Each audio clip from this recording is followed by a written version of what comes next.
Hello, welcome to Yellow Door Urban Homestead. I am Asia and I'm an urban gardener growing in a small space in my backyard. Today it is February the 4th, and so I thought it would be a great time to come and tell you exactly what I'm planting in February as well as when I'm going to plant in February. So let's get right on into it. You know what else I'm going to show you guys? I'm going to show you some progress. Like I'm going to show you the lettuce seeds, which are inside right now because it has been very cold. I think we are still in the 20s right now. Last night we got down into the teens. Wind chill was single digits, so I brought the lettuce inside. I'm just going to show you the grow station. I'm going to show you the hydroponic growing system and let you see what that's looking like. But first, let's talk about what seeds I'm going to grow in February.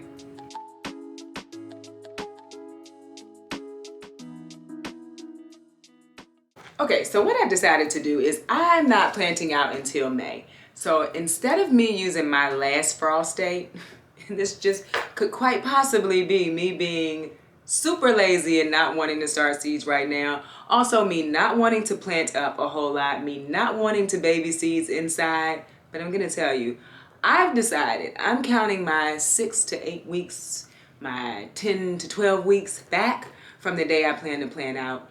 I plan to plant out May the 1st. Okay, so let's get into it, y'all. So I wrote it down on this piece of paper. I Googled it again and I wrote it down on this piece of paper. So 12 weeks from May 1st is February the 6th. 10 weeks from May 1st, February the 20th. 8 weeks, March the 6th. 6 weeks, March the 20th. And 4 weeks, April the 3rd. So that is my planning schedule. It has changed a little bit. It's about a 2-week difference, I think. It's a 4-week difference from what I had. So everything that I've sown, it's already been sown. I am switching up my plan in the middle of planning to save myself. All right, so 12 weeks out. What am I going to plant 12 weeks out in February, which will be February the 6th. So I will start planting on Monday. And it's a lot. It is my peppers. I am going to go ahead and start my peppers. Peppers can take, I think, 7 to 14 days to germinate. And so if it takes a pepper seed 2 weeks to germinate, then that's 2 weeks that I've lost. And essentially, I will have started them 10 weeks before. So I'm going to go ahead and start my pepper seeds at the 12-week mark from planting, not from my first frost date. Totally up to you. Just want to let you know what I'm doing because I am in zone 7B. My last frost is early April, but I am not planning to plant until May 1st. That's what I did last year and my garden was amazing. So I am not going to switch up. So anywho, I'm going to do paprika seeds.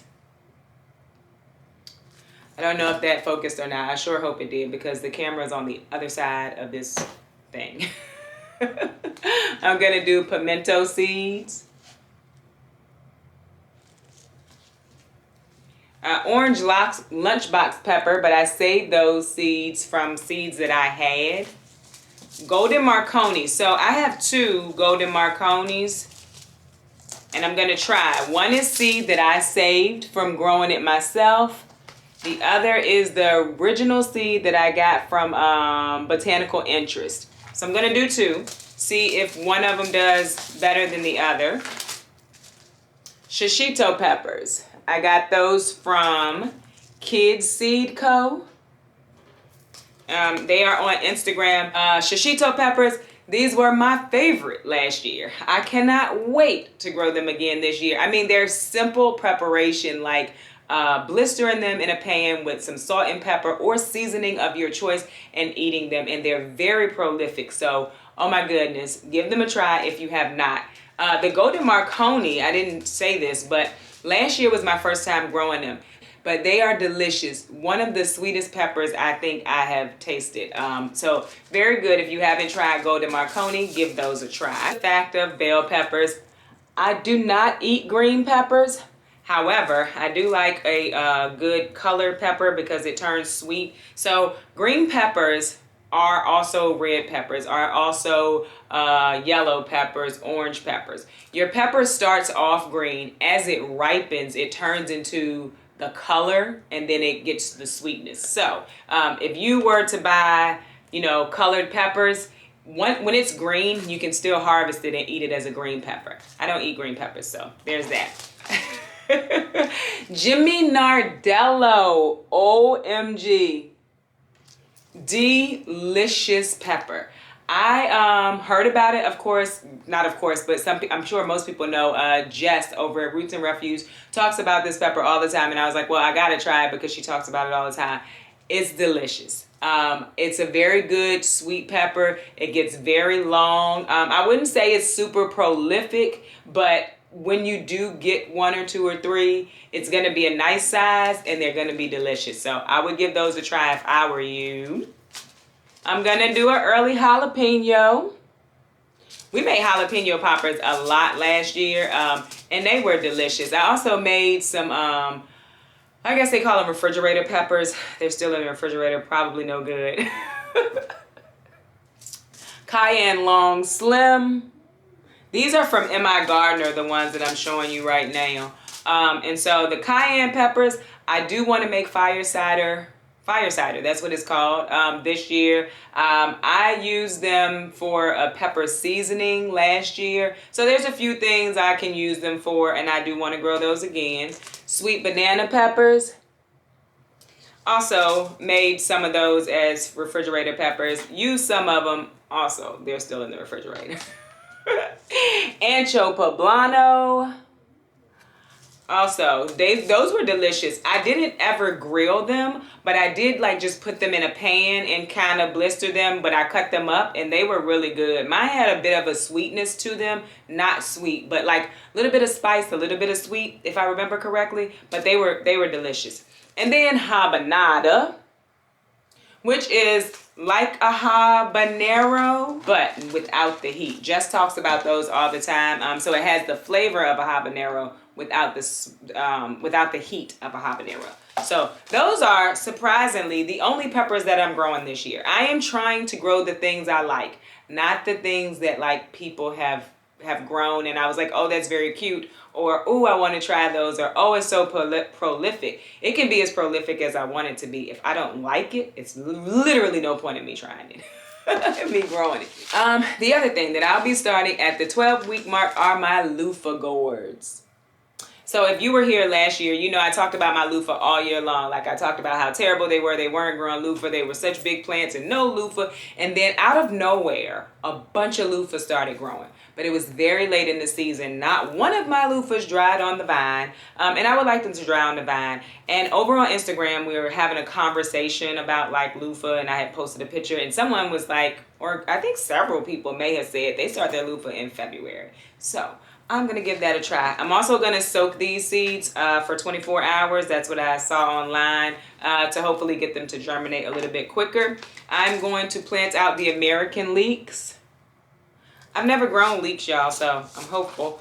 And I'm also going to do the Swiss chard because Swiss chard is frost hardy. So those are the vegetables that I'm going to start on February the 6th at the 12-week mark from the time I plan to plant. So now let's talk about what I'm going to plant out at the 10-week mark. So at the 10-week mark, we are going to plant our tomatoes. I think everybody waits for tomato planting time. That's what a lot of gardeners, you know, enjoy growing. But tomatoes are like super awesome, you know, if I'm honest. Like you can get so many colors with so many flavors and you can do so many things with it. You can make salsa, you can make sauce, you can make ketchup. All the things that you can make with tomatoes. And so I think that's where most people, you know, want to grow. I know I love growing tomatoes along with other things. So I have 4, I think. I thought I had 4. I feel like I have 4. 1 second. Let me take a look. Yes, I do. I have 4 paste tomato varieties. I want to make a lot of sauce this year. I want to make salsa this year. Not so much ketchup or barbecue sauce, but you can, you know, you use that to make.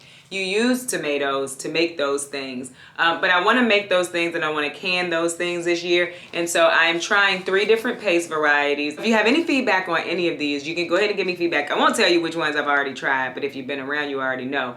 But just give me feedback on which of these paste tomatoes you like most, if you have any feedback on it. Amish paste, San Marzano, Sheboygan, and Ace 55.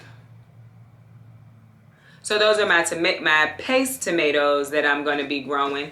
And then I have pole varieties. Pole is like an indeterminate. It's just going to keep growing and growing and growing. And I'm not sure that I have any indeterminate or bush varieties. So indeterminate means that it's going to grow to a determined height. Same thing as a bush. Bush and indeterminate is the same thing. I found last year that my determinate tomatoes grew longer and stayed in my garden longer than my indeterminate tomatoes. My staking system is not the best. It's probably going to be the same staking system I use this year because it does work, but it's not the best for a tomato that's growing like 5 to 7 feet tall. Either way, my bush tomatoes, determinate tomatoes, they were in my garden well into fall, honestly. All right, let's get into what I'm going to grow. Paul Robeson. Grew that for the first time last year. It had a very good taste, somewhat, I think a little smoky, but also a little bit like a Cherokee Purple, but not as good. Cherokee Purple is my favorite tomato. What's your favorite tomato? Tell me in the comments below. Dr. Weich's. So if you watch Jess, you know that both of those are 2 of Jess's favorite tomatoes, and so I had to try them, and I did enjoy them both. White Tonsil. This was a free packet for me a while ago, but I did like that tomato. And so I'll be growing that again. And then I have a Thornburns Terracotta, and I've never tasted it, but it's one that I had the seeds for. It was a free seed, so I'm going to grow that this year. A Sun Peach. This is a cherry tomato, so the little round tomatoes. It's an orange one. Actually peachish color, but orangish color too. Delicious. Like super sweet. Nowhere near as sweet as the Sun Gold, but very sweet tomato, very tasty tomato. Sun Peach will always be in my garden, as well as a Sun Gold. If you've been gardening for a while, you know Sun Golds are the tomatoes that everybody grows. They're very prolific and they're very sweet. I mean, it's probably the sweetest tomato I've ever tasted. I don't even want to say one of them. It's very delicious, very good for snacking. I eat it as I walk through the garden and do stuff all summer long. Pineapple tomato. These were very prolific last year, beautiful tomato, and taste really good. And so that's why I'm going to grow them again. Great White. That is a white tomato. I've grown to really love white tomatoes. They look more yellow, but they're also white looking. I mean, that's the name of them. Brad's Atomic Grape. I got this from a seed swap. They are either you love it or you hate them. They have very thick skin on them, very thick walls.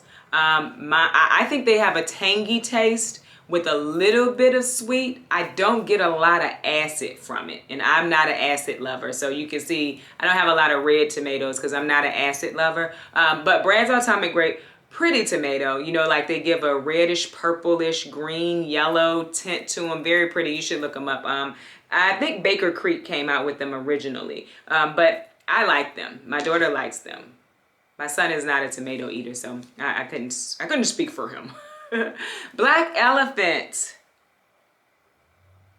I got that from a seed swap too. I grew it for the first time last year. I didn't really get to eat them, like a nice size one, because I also had mice last year, and they ate so many of those black elephant tomatoes. They took a long time to ripen, and so while they were green, the mice were running through my yard as I was trying to get rid of them and eating them up. So I have to try those again this year. Ooh, black cherry. I hope you can see. Delicious tomato. It's a cherry variety. Also very prolific, very sweet, not as sweet as the Sun Gold, but a very sweet tomato. Those are one of the ones that I can, you know, walk through and just pop in my mouth. As long as you let it ripen to the dark color. If you pull it early, it's not as sweet, but if you let it ripen to the dark color, it is absolutely delicious, y'all.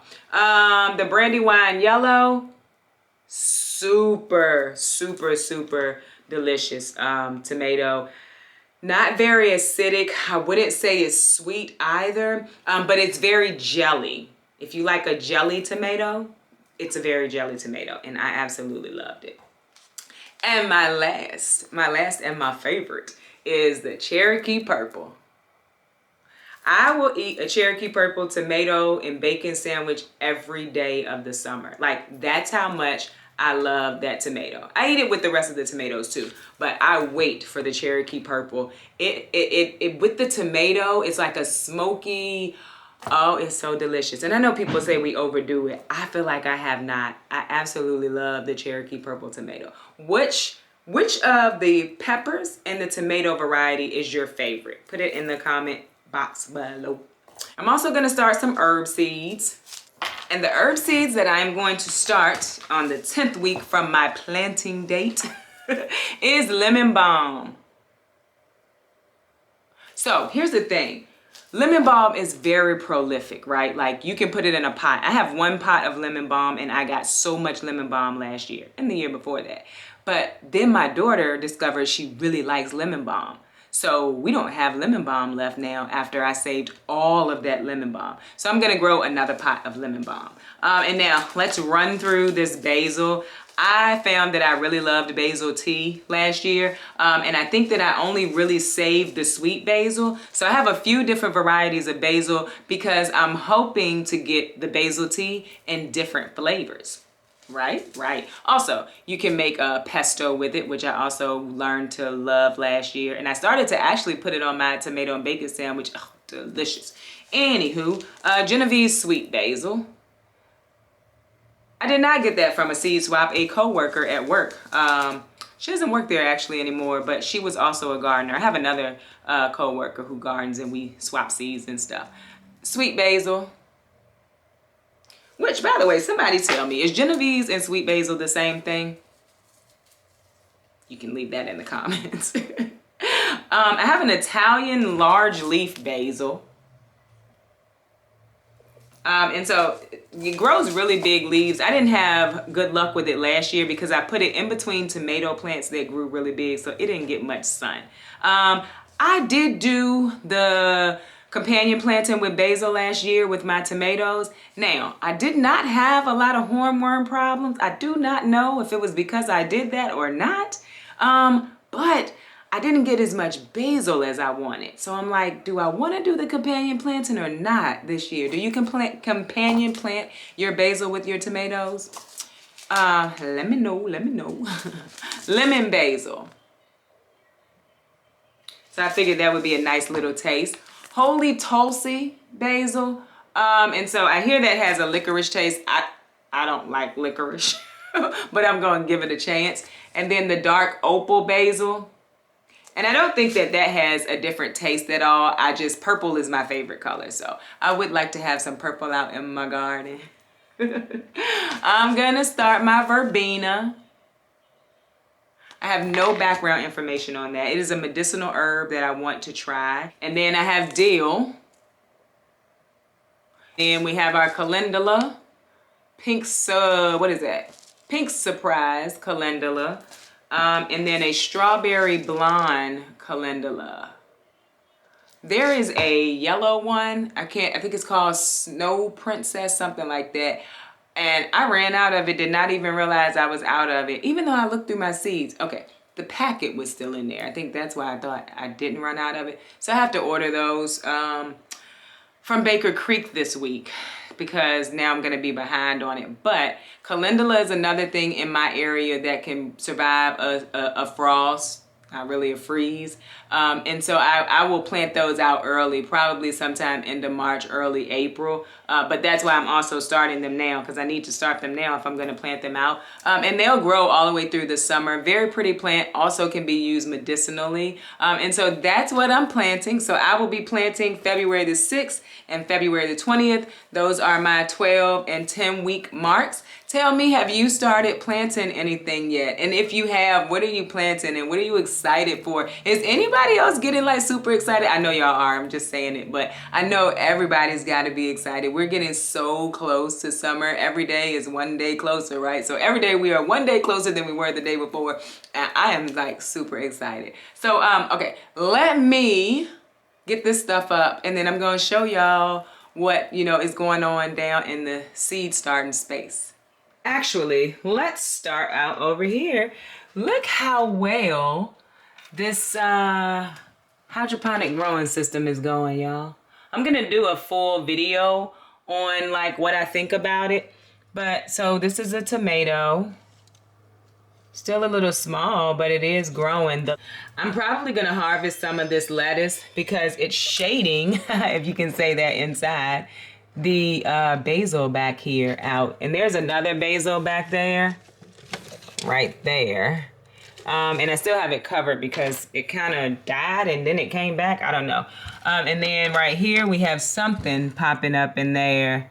Probably nothing I want to eat, but so out of the 12, 4 of them did not germinate. And I don't know, but that's an update on the hydroponic growing system. And so interestingly enough, another company saw my video on that hydroponic growing system and they want me to do one for theirs. So I now have 2 hydroponic growing system. Once I do that video, I have a friend who is interested in growing, and it just makes me so excited that she's even interested because she's like, I'm not growing nothing. I'm not going outside. Da, da, da, da, da. And I'm like, well, you know, you could grow inside.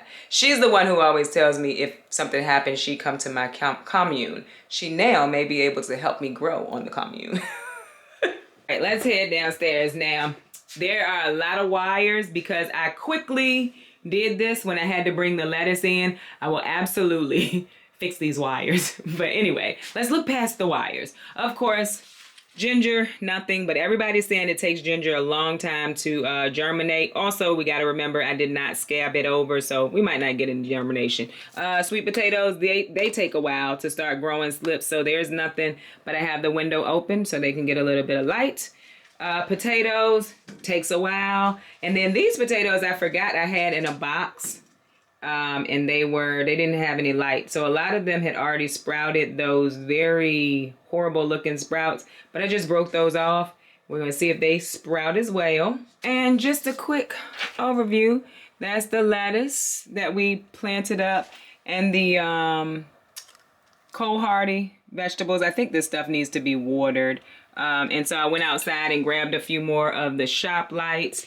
Then you have the onions that we planted together. One tray did really well. This tray back here did not. I don't know what the difference is. One is a red burgundy and one is a Texas grano. So I can just honestly reseed a little bit, but I don't know what happened. These are the, I want to say, shallots and leeks that we planted last week. So one of them is up. Yeah, you can see. I don't know which one is which because my tab is pushed over. And then there's more lettuce down here. So that is where we are with the Spring Me Please series. That's where we are. That's what we planted. That's how things are going. So I hope you enjoyed this video. If you did, don't forget to like, share, subscribe. Don't forget to visit me over on Instagram where I post about the things going on in the garden almost every day. Bye, y'all.